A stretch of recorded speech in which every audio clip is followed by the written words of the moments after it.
Thank you for joining me for the series of videos that I'm doing going through books of the Bible called Basics of the Bible, where we're going book by book throughout the entire Bible. This video is going to be on Genesis, okay? Genesis. And if you're new, finding these videos, I got a link down there in the description to the playlist. You can find all of them there that you can watch for free. So thanks for watching and glad to have you joining us. So Genesis is the book of beginnings. That's the one-word description of Genesis, is beginning. No other book of the Bible has so much rich theology that is so central to the Christian faith. Genesis focuses on the who of creation, not how we were created. Moses knew God face to face, according to Deuteronomy 34:10, and he was chosen by God to reveal God to the nation of Israel. Part of this revelation was to tell Israel where they came from before their 430 years of captivity. So in a previous video that I made, an introduction of the Pentateuch, I pressed pretty hard that Moses is the author of Genesis through Deuteronomy. And with that, Moses is writing the book of Genesis to tell the nation of Israel who their God is, which is discussed in Genesis chapter 1 through 11, who their God is, who created the world and who created them, and then who their nation of Israel is, Genesis chapter 12 through 50. And so there's two key verses in the book that I believe, or two key sections. One is Genesis 1:1 that talks about who God is. It says, "In the beginning, God created the heavens and the earth." Moses starts pretty basic. It is God who created everything in the earth and in the heavens. And then Genesis chapter 12 contains three other important key verses for the entire book, which is the call to Abraham, where God says, "Now the Lord said to Abram, go forth from your country and from your relatives and from your father's house to the land which I will show you. And I will make you a great nation, and I will bless you, and I will make your name great. And so you shall be a blessing, and I will bless those who bless you, and the one who curses you I will curse. And in you all the families of the earth will be blessed." So Genesis talks about who God is, Genesis chapter 1, verse 1, as well as Genesis 1 through 11, those chapters. And then Genesis talks about who the nation of Israel is. Genesis chapter 12 through 50 talks about Abraham, Isaac, and Jacob, as well as Joseph a lot as well in there.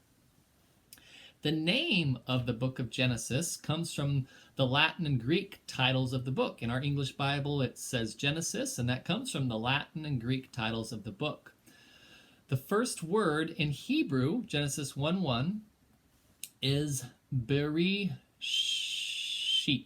Bereshit. I took 3 semesters of Hebrew. I passed them all, but my enunciation is still a little weak. Bereshit, which means creation, which is from the root reshit, which means beginning, what is first, best, right? So that's the first word of Genesis 1:1. Reshit, which means beginning, what is first, okay? And then the ba is the preposition in. So in the beginning. This is the book of beginnings. In Ken Hanna's fabulous book From Moses to Malachi, which I recommend you purchase, I got a link down there in the description. If you want to purchase, it is an affiliate link, and I'll get a small commission if you buy it on Amazon. But it is a great resource. This is what he writes about the word Bereshit in the beginning that I read to you. He says the Jewish name for Genesis is Bereshit, meaning in the beginning, just like I shared. While reflecting the Hebrew custom of using the first word of a book to designate its name, this also provides an apt title. Genesis is the book of beginnings. Genesis reminds us that the universe and all that it contains, particularly man, had its origin in the creative work of a sovereign God. Genesis is the book of firsts. The following is only a partial list, Ken says. Man and woman, marriage and family, birth and growth, sin and death, pride, murder, sacrifice, nations, government, These all begin in Genesis. Genesis is also a book of hope and promise. Among its other firsts are the first prophecy, Genesis 3:15, which talks about the seed of Satan and the seed of Eve. The first sacrifice for sin, Genesis 3:21. The first rapture, Genesis 5:24. And the first resurrection, Genesis chapter 22. Okay, so Genesis is the book of beginnings. That's the one-word description. And I got a bunch of notes down there in the description that will help you that I'm following through here. So Genesis is the book about God's perfect creation of man, the world, the fall of man into corruption, and God beginning the process to establish a relationship with his people. Moses, in Ken Hanna's book, From Moses to Malachi, he provides an outline I really like of Genesis. He says, the first 11 chapters are the history of mankind. Okay, that involves creation, the fall, flood, and the Tower of Babel. But Genesis chapter 12 through chapter 50 talks about the history of Israel, the history of Abraham, Isaac, Jacob, and Joseph. That's from Moses to Malachi, page 33. Another important thing of Genesis to note is the Toledot, right? Toledot is a Hebrew word that means generation or account of, and that word is sprinkled throughout the book of Genesis to talk about how there are generations of people listed, right? So let's read a few here as I pull out my Bible. And this is another way to outline the book or see what it's really doing. It's telling about where we came from, where certain family groups came from. All right, so if you look at chapter 6, verse 9 of Genesis,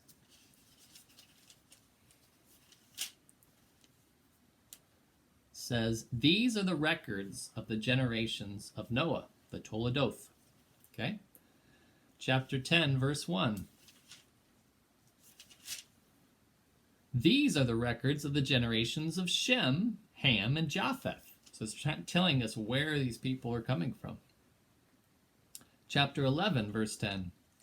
These are the records of the generations of Shem, which we already looked at. 11:27. These are the records of Terah. Chapter 25, verse 12, a little farther throughout the book. These are the records of the generations of Ishmael, Abraham's son. So you see how it's tracing, and that goes on. You can read about it in chapter 25, verse 19, chapter 36, verse 1, chapter 37, verse 2, various different places. So that's another way you can outline the book, the generations that it's telling, and that might be another way to trace the purpose of the book, is that it's telling where the nation of Israel came from, and it's tracing the line of Eve and the line of Satan that splits there. So I hope this was helpful for you as we talk about our introduction to Genesis. One thing it's good to remember is, see how I want to talk about this. The book of Genesis talks about the creation of the world, Genesis chapter 1 and 2. And God is primarily, let's say it this way. Moses is primarily telling the nation of Israel who God is. And he wants to point to God as the source of everything. Moses wasn't as concerned with talking about exactly how God made the world. So we tend to read Genesis chapters 1 and 2 as a way to explain the creation of the world and give details and all those things, but that really was not Moses's intent. Moses was trying to talk to these people that were leaving Egypt, the nation of Israel. He's trying to tell them who their God is, not really trying to describe to them how God made the world in specific details. So if you look at the book of Genesis, Genesis chapter 1 through 11 covers about 2,000 years of history.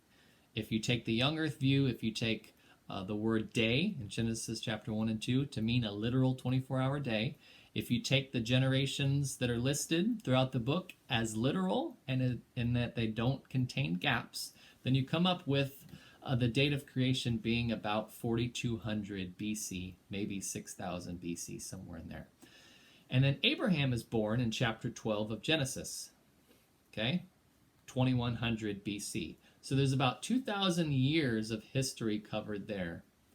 And then if you go from Abraham to the Exodus, there's about 600 years. So you can see that 2,000 years are contained in just 11 chapters, and 600 years are contained in what is over 100 chapters.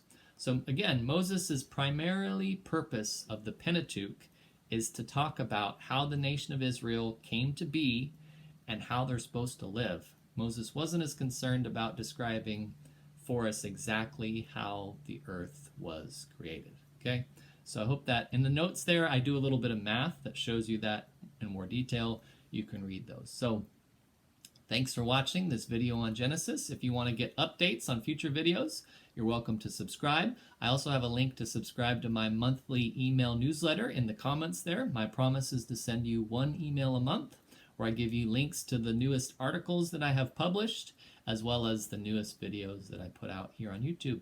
Thanks again for watching. I hope to catch you again soon on another video.